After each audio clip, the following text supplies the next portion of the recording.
I've worked on your grandpa's farm for over 40 years, first as a farmhand, and later with the whole kit and caboodle when he was no longer able to do it all himself.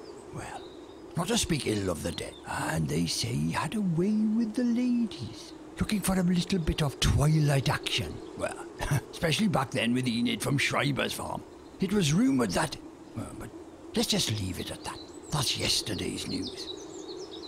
Long story short, Grandpa didn't have too much dough stuffed under the mattress as everything was getting more and more expensive.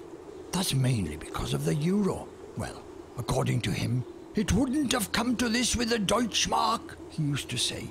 It wasn't of much interest to the bank what your grandpa had to say about his plight, and so they impounded all his bits and pieces and sold them all off.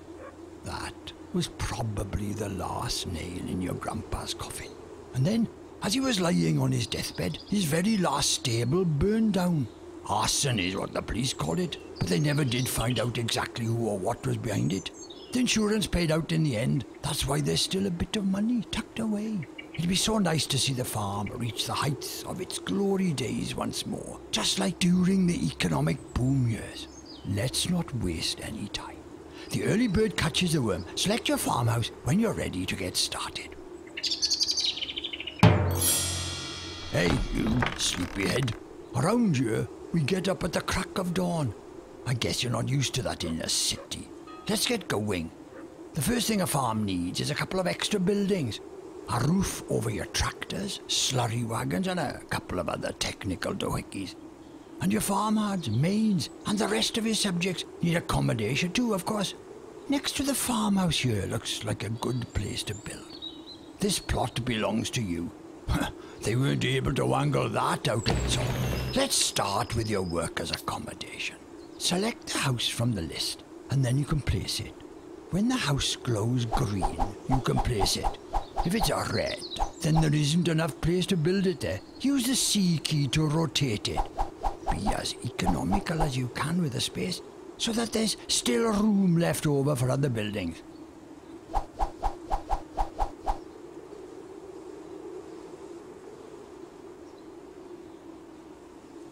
Ah, finished already? You're quite the nimble one. Yeah. We don't rush things here. We're here to work and not on the run, right? And now we need what do you city folk call it? Car nut, car court, car rack. No, I've got it. Carport. That's what you call a garage, right?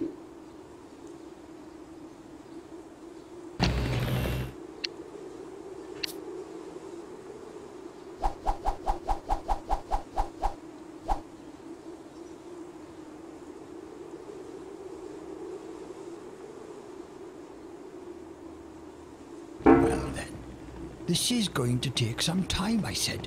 These guys building here never were the quickest. We never used to see that before either. Look, they're drinking before midday. No. I'll have a word with the foreman about that.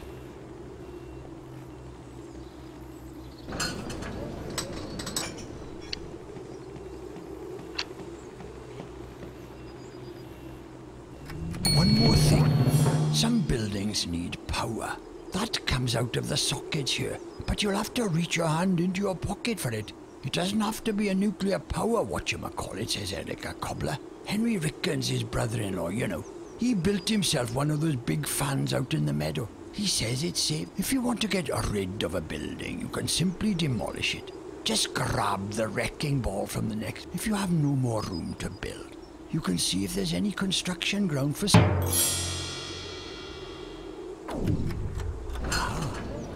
The man from the city. This is where your helpers spend their evenings, but there's not so much space in here. Ah well. If you check out the job market, you can bring a couple of new... You should make sure to spend some time with them yourself. If you don't want your farm hands to say, try milking the bull, then you should make sure he knows how to deal with animals properly.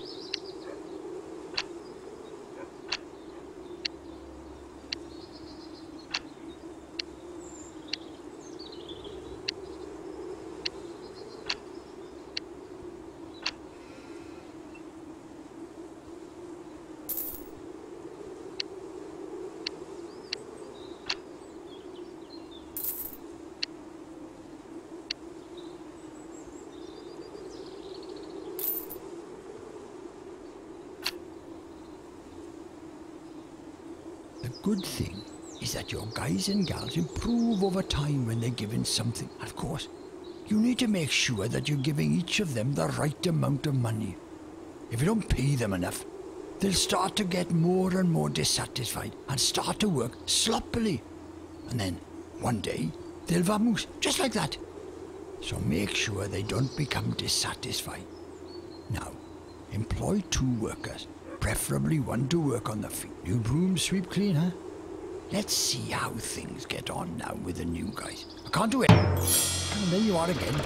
You need to take care of the truck. You also have to make sure there's enough space in the garage for your entire fleet of vehicles. A combine harvester like this is quite a bit bigger than a spade. If things start to get a bit tight in here, you can hop to it. First we need a tractor and a plough. Otherwise you can forget planting anything. So buy some new. You can either buy a fancy new tractor here, or you can check out the used vehicle market to see if they've got anything you can use. What's on offer there changes regularly, but they're not all in tip-top condition and already have a few years of service. Every now and then, you should check what condition your vehicles are in. They wear out too, and then they don't function so reliably anymore. Then one of your people who knows their way around that kind of thing will have to patch it up again.